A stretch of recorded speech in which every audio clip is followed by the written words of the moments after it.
Hello and welcome to Right from the Kickoff with your host Joe Wright.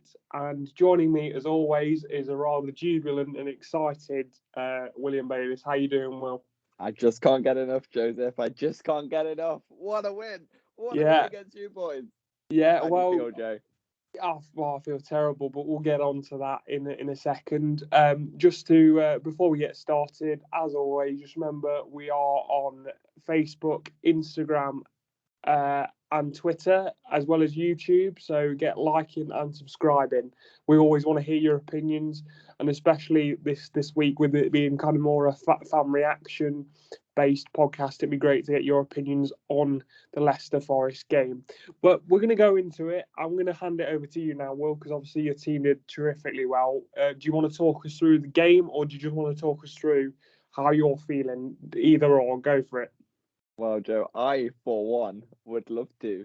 I mean, as you can guess from that, Forest did indeed beat Leicester City, your team, 4-1. And what a game. What a game. Before I get started though, I just wanna that Leicester fan, I know he doesn't speak for all Leicester fans in general, who ran onto the pitch when Joe Warren scored his third goal and punched Davis in the face. It's an absolute disgrace. While I was sat in the ground, because I saw him running, I was like, he's running from the Leicester end, and just went in and started like attacking the Forest players, which is totally bad. I just wanted to flip this over to you, Joe. What did you make of it when you heard that happen? Because obviously it didn't get shown on TV initially, Yeah, did it? it didn't.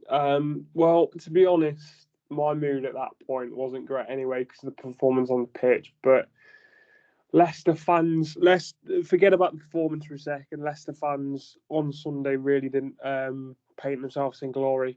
It was an horrendous day all round. Obviously, getting beat by your guys. I mean, terrific game by Forest, but our defence was all over the place. But in terms of that one fan, he's been given a lifetime ban now from the club, which is good because he's a complete scumbag. And obviously, a lot of fans from the Leicester City sort of team and all that, we don't condone that sort of behaviour, and you can't. But like you were saying just before we came on air, you felt a bit sorry for me because obviously I'm a diehard Leicester fan. And I will always support my team through thick and thin. But the one thing you can't do, Leicester fans smashing up Nottingham, which I've said on numerous platforms on social media since the game. I'm from Nottingham. Like, let's not make any bones about this. I've always said to you, I quite like Nottingham Forest as a team. I've grown up watching them as well, being from Nottingham. So to see my own city centre get smashed up by idiot Leicester fans was difficult to watch because it's we built up such a great culture and following of the club and kind of what we stand for, and these, excuse my French, but these fucking idiots that are going around smashing up paint, it just really doesn't give a good impression for the club. And then of course the idiot that ran onto the pitch trying to hit Keenan Davis after Worrell's third goal, as you so say. If I was Keenan Davis, I'd have laid him flat out. But then, of course, he'd have probably got more punishment than the Yeah. fan. Keenan Davis is an Football absolute works. unit, as you saw from the game as well. Like, Yeah, he was, and it was just the off the field antics for me spoilt the day. I think I can always take a loss against Forest because it's just a bit of banter, isn't it? It's a bit of fun. And you got to, if you're going to talk a good game, you've got to kind of sit there and take it if it doesn't go your way, and that's how football works.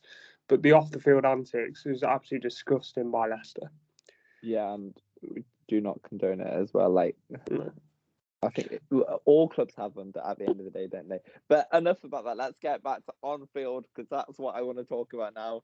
But Leicester actually started the game quite relatively brightly. They had some few decent chances. Forest were just trying to get into the game, trying to suss Leicester out a little bit. And then Keenan Davis, they crossed the ball out to him. He chested it. Really, really good strength there, wasn't it, Joe? And he volleyed it, and it just hit the crossbar. Like, it was if he went in, if that would went in, it would have been such a good goal, wouldn't it, It'd Joe? have been the goal of the day easily. And at that point, I thought, okay, they've had the chance. Let's try and, because I'm not being funny, and no disrespect to Forest, but as you can imagine, being the Premier League team, whether you're away or at home against the Championship side, you expect to dominate, and it just never happened. You know, like you say, first sort of 10, 15 minutes was probably Leicester's best spell, and that was about it really. And then Forest just took over, and Yeah, they did. we're just more hungry. Yeah, 100%. And then a cross came over again. Davis, with his strength, headed it back across goal. Awful defender from Amati. He was claiming for a foul or offside. I don't know what he was doing. He was totally out of position. And then it was just a simple tap in from Zinkernagel, who's been an unsung star for Forest this season. He's been consistently and really, really quality. And then it didn't take much longer. And then a mistake by Forest, and then Johnson was alert, or straight in front of the keeper, and composed himself for 2 touches. Amati again, by the way. Yeah, Amati again. But what a finish from Johnson, wasn't it? Yeah, it was good. It was a good finish. Through the legs of the keeper, 2-0, just like that. And then 8 minutes later, Joe Worrall from across. And I have to say, Leicester City was so suspect. I know you've mentioned this before in previous podcasts, but they were so suspect. His worst defensive performance we've put in all season. I mean, we've been bad this season, but that took it to a new level. Yeah, like every corner and every cross, I thought we had like a decent chance on goal, and it was 3-0 before after 32 minutes, and I thought, oh my gosh, I don't think Forest fans could believe what was happening. Obviously, a sold out City ground, and then 8 minutes later, just before we had a really, really good chance and really should have made it 4 through Spence, I believe. Maddison played a long ball outside of the boot. It was a good ball forward, really, but you thought it would have been dealt with by a defender or something. But Samba came out completely and missed the ball. Ian actually took a nice little touch around Samba, and it was a good finish because it's from quite a tight angle, but that made it 3-1. And in half time, then I was like, still do this. I was nervous. If we went into the half time with being 3-0, I'd be like, no problems at all. But 3-1, you're a bit more sketchy, aren't you? And I was messaging you a little bit at half time, wasn't I, Joe? When I could get services, it's terrible at the City ground sometimes with everyone there. And then the second half kind of carried on as they left off, really, and really from the first half. And Spence, what a goal between him and Johnson. A nice 1-2 and a cool finish from Spence. And what a player, Johnson and Spence, all game. That right-hand side, weren't they? I know Luke Thomas was defending on the left-back position, weren't they? And I saw someone on Twitter say, oh, I can't wait to Luke Thomas to have Spence in his back pocket. And he just got sent back to score, didn't he, Joe? Well, to be honest, when I saw who was on the right side for you guys, obviously Spence, the performance he put in against Arsenal, we've been speaking about him and the fact that he's on loan with you guys, and it's a shame that he's not going to be staying with you. But it's the fact that also obviously Johnson, he's had a good season and he's picked up on form, and Luke Thomas. I mean, Luke Thomas can have good games, but first couple of touches he had was just poor, and you just knew that it was, at the end of the day, you know, that the thing is for Luke Thomas, he's a young lad and he needed help and he just didn't get it. You know, obviously Barnes was on the left hand side with him for the first half, didn't really help Thomas out very much, and Forest really highlighted the fullbacks. Obviously, Justin as well as kind of an area of weakness where they could get the crosses in, and it's exactly what happened. They just attacked and attacked and attacked. Ndidi and Tielemans. I mean, I just want to say something on Tielemans, and I want your opinion on this, Will, as kind of a neutral fan. For me personally, obviously watching Leicester as much as I do, he's dropped off form now. I don't know whether that's because he's either move in the summer or whether it's just because he's not as good as people say he is. What's your opinion as a neutral fan on Tielemans? Because I thought he was very, very poor, wearing the captain's armband on Sunday, and was very, very poor. He was non-existent for me. Like, honestly, like he just he wasn't even noticeable in the game. Really, he didn't do anything of note. He just was kind of there, and I wasn't really impressed with him. But I've seen him in the past, like on TV and stuff. I know he won the FA Cup with you last season, didn't he? Like, yeah, I mean, he can be fantastic. This is the thing, like we know he can be, but at the moment, especially kind of you look back at the Tottenham game, he was the reason we didn't get the draw in the end against Tottenham. he gave the ball away, Brighton, didn't yeah, against ridiculously so. Against Brighton, he was non-existent as well. Obviously, trying to link up the play, but was non-existent. And again, obviously on Sunday was non-existent. And everyone's kind of saying to me, "Oh, it's probably because he's eyeing the move away." But in the past, even when he's been on a good run of form, he can have these games. And if this is a word of warning to anybody who does try and sign him, this is kind of Man U, Liverpool, Barcelona, or whoever else has been mentioned to sign him, because he is going to go. I've resigned myself to that fact as a Leicester fan because he's one of our better players, but he does go missing, and I'm not sure he's the player that's going to be all your answers. Cause he does go missing in certain games, and he's just worrying. But Maddison, like we mentioned off air, I think that he's just when it doesn't go his way, he's a whiner, throws himself to the floor. Honestly, at the match, like every single touch, he went down. He got a few fouls, very questionable decisions. A few of them, I must say. My bias myself, but he was so whiny every single time. He just was complaining, and I think he ended up getting himself booked as a result. Really, yeah, he did. Yeah, he did. Well, I think he ended up fouling someone through his frustration as well. So I think that got him the yellow. Yeah, but that's just not. I think Forest was nullified Leicester really. Like yeah. But even when they had the ball, when it was 4-1 with like still 20 minutes to go, they had the ball and they just wouldn't go forward. They just didn't know what to do. Like they just kept passing it side to side. And as like Forest fans understand, we're like, yeah, do what you want. Like if you're not going to go forward, I'm very happy for you to have the ball in your own half. Well, this is what we've had to, as Leicester fans. This is what we've had to put up with for pretty much the entire season, even to the point that Brendan Rodgers had to come out and defend his own tactics and go, what people need to realise is sometimes when you're passing the ball back, you're starting off for no attack. And it's like, all right, that's fair enough, but there's so many times where we don't, and it's just sideways passing. And it was the same on, we had, I think the only stat that was in our favour was possession. In terms of when we had the ball, but we did nothing with it, absolutely nothing with it. Every time Forest got the ball, you got Spence, you got Johnson, you got obviously your midfield players going forward, and even your defenders to some point were drifting into the box because they realised how fragile we were from crosses. But I think what that game has shown me is, am I worried for the rest of the season? Can Leicester City still go down? Yeah, 100%. If we don't get our act together, we need 14 points from the next 18 games. If you look at our next 4 games, we've got Liverpool, Chelsea, West Ham and Wolves, which are all teams, Wolves and West Ham are all obviously both in good form. Chelsea and Liverpool are obviously both big top 3. So these are massive 4 games for us, and if we lose all 4 of those games, I could see Brendan Rodgers being shown the door, because I've got to be honest, I'm getting tired of this kind of, we didn't play very well, this, yeah, we know, but we can spot the weaknesses.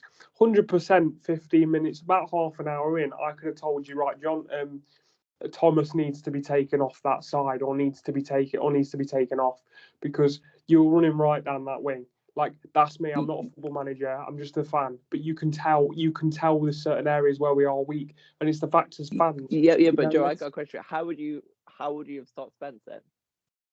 Well, the issue. Well, you can't stop him, Joe. You can't stop him. No, for a start, I probably would have put Justin onto that side, because yes, all right, he's been injured and stuff, but he's a more capable defender, and that was your strongest side. I'd have switched them over because they're both quite versatile fullbacks. I'd have done that to start off with, and then if that hadn't have worked, I'd have probably gone to a back 3 or a back 5, or I'd have pulled Tillemans. I'd have pulled Tillemans off, put Chowdhury on, and gone into kind of 2 CDMs covering the back 5. if that was the case. But this is the point. This is the point. Well, as much as you're sitting there, making fun and having a laugh, I get that completely. But as a football fan, it's frustrating when I've just given you two potential areas where we could have nullified those threats, or we could at least have tried to, and that wasn't. It wasn't tried. It didn't even come across to Brendan Rodgers' mind of like, okay, we need to nullify that threat, because let's be honest, that was the side that you just kept attacking down constantly all day, and it was where a lot of the goals came from. Do you know what I mean? Marty and Seunchu were always out of position, but I've got to be honest with you, the reason they were out of position is because they didn't trust the fullbacks. So what was happening is they were trying to drift out to the wide to get the ball, and because they're not exactly the fastest fullback centre backs in the world, they were just getting overrun time and time and time again.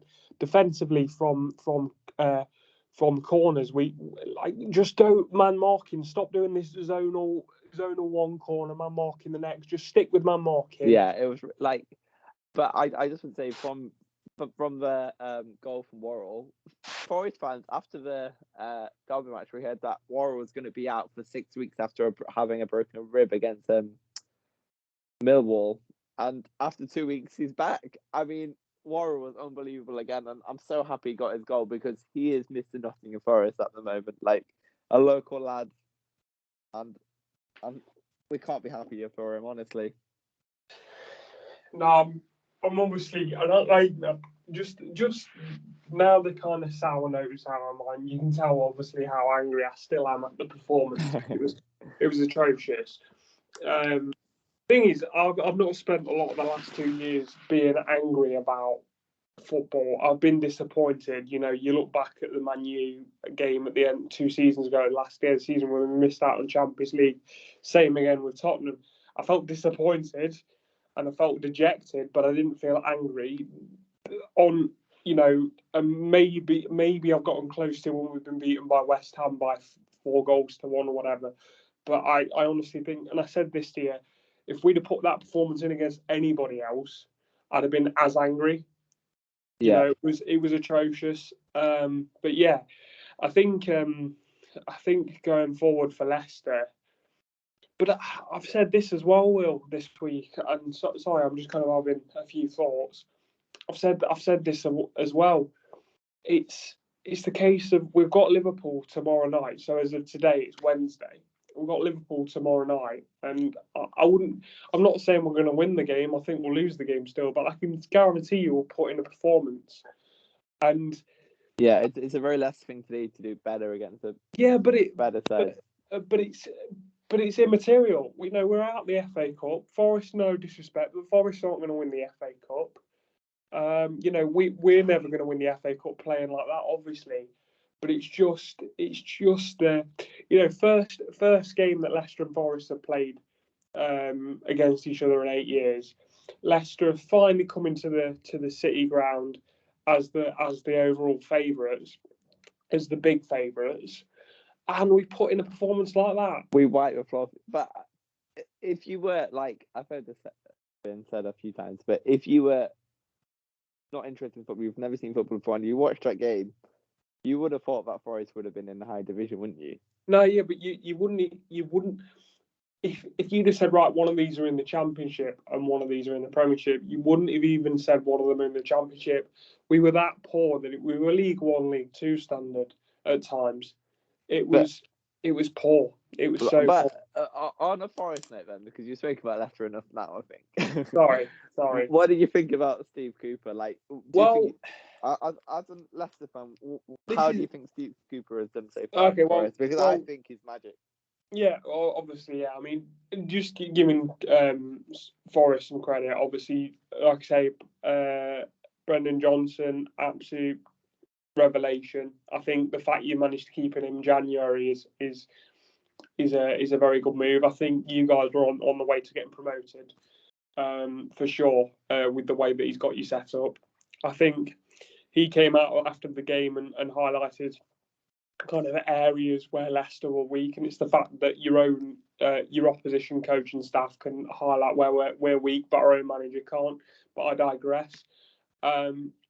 yeah, I think the way he's got you playing. But I said this to you though, and I said this kind of as a neutral comment, but I really can't understand how Chris Hughton was not getting anything out of these players. With the fact, do you know, I can't understand it for the simple fact of Forest look like a completely different side, and they look like they're attacking, they're free flowing football. It's exciting to watch. You look a very very hard side to beat, and you are proving to that. And I think Forest are very very impressive.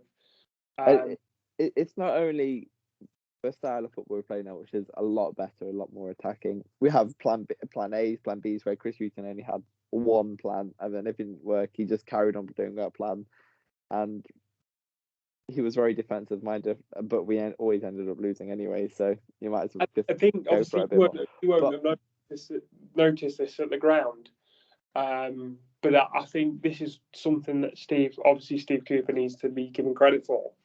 Is when the goal was scored, so the first goal, who scored the first goal again? Will, sorry. Is it Zinchenko? So I think it was Zinchenko, yeah. So he scored the first goal. And I remember him, I think it was Jed Spence and Johnson. He pulled them over after scoring the first goal. He pulled them over, obviously the massive celebration stuff. And you can literally see him mouth, keep coming down that side, keep attacking that side. And because go on. Because like a lot of managers, would have just said, "Okay, we're winning. Let's hold it back now." But he keeps going for it because a one goal lead is never enough. A 2-goal lead is very often not enough. You know what I mean? You want to, when you momentum, you want to make it count no matter what. You don't want to give the other team the other the front foot. And I think that's what he's done as well. He's made everyone so much happier.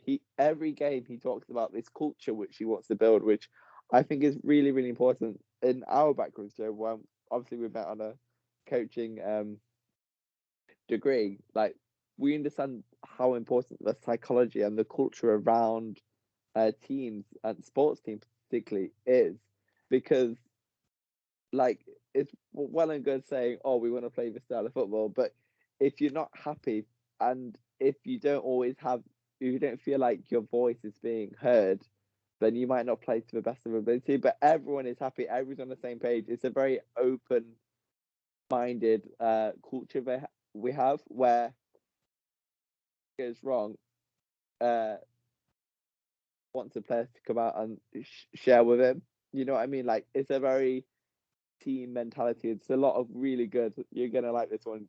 A lot of good team cohesion there. Yeah. Like, and it's really shown, and that's rubbing off on the fans as well. Like, everyone's really, really happy, and everyone's a lot more positive, which is always really, really good, isn't it? Yeah, of course it is. Of course it is, and I think it's showing. I mean, the only thing that could potentially be disappointing is, sorry, well, I'm gonna have to cut the podcast short here. Somebody keeps trying to phone me, and I think it's important.